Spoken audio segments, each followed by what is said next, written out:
Welcome to the awareness phase. You are here, okay? Now, awareness, like I said before, starts with your profile and how you position it to start conversations. So today we are going to start with a very important and overlooked section, which is your profile photo. And here's the deal. Most of them look like this. Mr. Jane John Doe, hello, how are you? Okay, 645 million people on the platform and the majority of them look like this. Now that's an exaggeration. Most of you have a picture, but they're very unoptimized for conversations and they're pretty bad. So hey, guess what? You're in good company because I put together a little sneak peek on some of the other terrible ones I've found over the years. And let's start with this one. Guess what? Wear a shirt. Just wear a shirt. It's not hard. I mean, that's just like, hey, do you want to meet with me? I don't have a shirt on. No, I don't. It's also not Tinder. Okay, this isn't a place for you to go and find a potential relationship. And I'll tell you right now, that happens a lot. This is a professional platform, professional context. I don't want to go to coffee with you, you creepy creep. Okay, and here's the deal. Look, I hate cheating and lying on my fighting ex-boyfriend. It's just not Tinder. Let's not do that. Guess what? Don't be funny. Don't be dad joke funny and like, hey, guess what? I bet Mike isn't the coolest guy in Nashville. Also, what is a sexual entrepreneur? I have no idea. Let's not make up terms. This isn't the platform for it. And that is frankly just absolutely disgusting. Okay?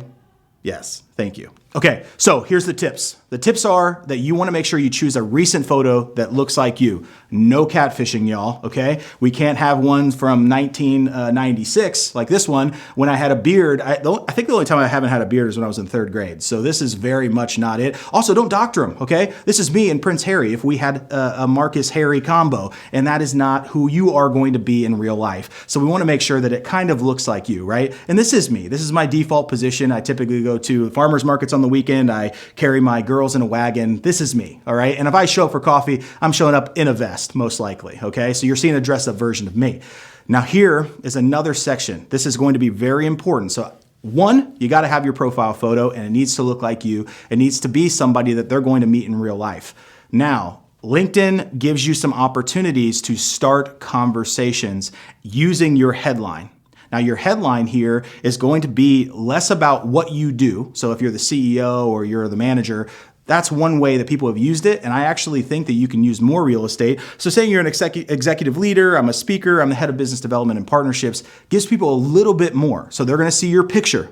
They're going to see what you do. And you can actually use this real estate to start these conversations I'm talking about, starting with questions. And here's some examples of that. And we have this from just people who are actually going through my training and being able to use it to start conversations. Ben Griffin, who's a copywriter, says, I have the most meta job in existence. I market marketing resources to marketers, right? That's fun. If I see your picture, your name, and that statement, and it has anything to do with what I care about, guess what? I'm probably going to click on that profile. Now over here, we can also see that some salespeople or people that want to start conversations to grow their business, ask me how I can help you double the size of your business. Thank you, Devin. That's amazing. Michelle said, I am the director of smiles for agencies. So she's saying, I speak to agencies specifically. Are you an agency? And now I know Michelle is speaking to me. Someone that's maybe a little bit more direct down here, helping digital marketing agencies grow across the globe. That is exactly what Erin is doing. And so now you're scrolling through the feed. You see that Erin's a real person, right? You see that she has a great photo. You see that now she's out there to help your agency grow. And all of a sudden, if you're an agency that wants to grow, you know that's the conversation that you're going to have. Now, here is another key place in the real estate of starting conversations in your profile, and that is your summary. Now, I want you to write an amazing summary. And I'll tell you right now that the majority of us use it with bulleted superlatives about what we've done or who we are, and we use it like a resume. We go ahead and put bullet points in of all the things that we've done, but we are actually leaving a lot on the table. And what I mean by that is if you actually focus on using this real estate, which is 2,000 characters, it is 2,000 characters that they give you to write a summary. So I'll tell you what's working for me.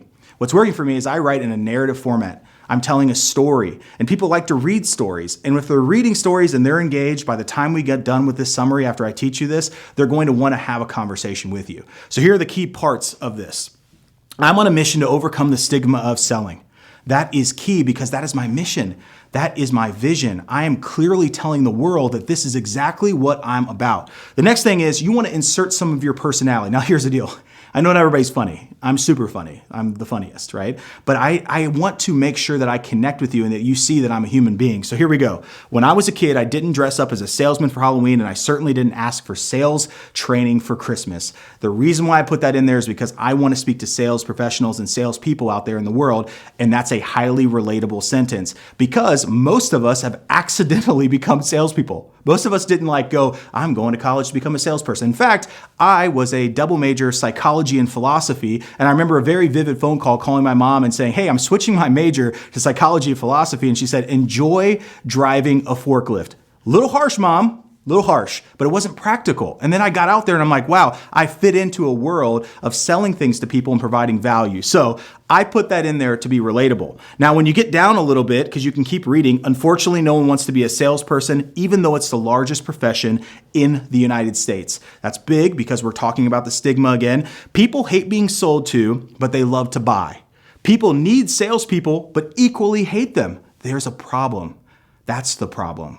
The problem is everybody's doing sales. It's the biggest profession, but it's really bad because the majority of people hate being sold to. So there is a problem. Something's broken. Now, if we keep going down a little bit, it says, even with all the other jobs out there, here I am, a sales guy trying to escape the thoughtless, pushy, untrustworthy reputation that has been ruined by countless people before me. Okay. And as I keep going down, it's this little tiny bit of personality. Hey, what do you do for a living? Me whispering, I'm a sales guy. Okay. And now when you get down here, this is the next one. This is the kicker. So now you've identified your mission and why your mission exists and why you're trying to be able to solve the problem. But you get down here and say, I'm here to take sales back, to restore, teach, and up-level the sales profession. It won't be easy, but nothing worthwhile ever is. And that is going back to my mission saying this, let me reiterate to you what I'm here for. What I want to do and why I'm on this platform and why I'm on any platform is because this is my mission. And then finally, what you're getting into now is your call to action. This is where the conversation really goes, where you actually have a launch pad for the conversation. I'm here to take sales back. Perfect. Today, the strategic, helpful, empathetic salesperson wins. I believe it. It's time to put thoughtfulness back into the sales process, and I'm ready for the challenge. Does anybody want to join me? Does anybody want to join me? I'm almost saying it to you through the screen because I'm almost asking you, I'm inviting you to join me. And if you've read this and you've identified with it and you think I'm kind of funny and I've got a decent personality and you feel like you could connect with me, then you are going to take that next step. And many people do. These are some of the messages I get on a weekly basis just from people who have read my summary. Like Marcus, noble effort and focus. Sales is without a doubt that absolute best career path for those people who are geared. Sales-related individuals who don't listen, these people are asking me, right? Hi, Marcus, I love your LinkedIn summary. It has to say about the salesperson stigma. How can I join you? Here I am. I'm showing up in your inbox. I've read your summary, and now I'm taking action. That is unbelievably the measuring stick for great content on LinkedIn, and especially in your summary. If this content can start a conversation and get somebody to take action and reach out to you, you know you've got gold. And this happens week over week over week. And many of these opportunities have come and turned into major opportunities for our business and me personally as somebody who's very interested in entrepreneurship and growing my professional brand.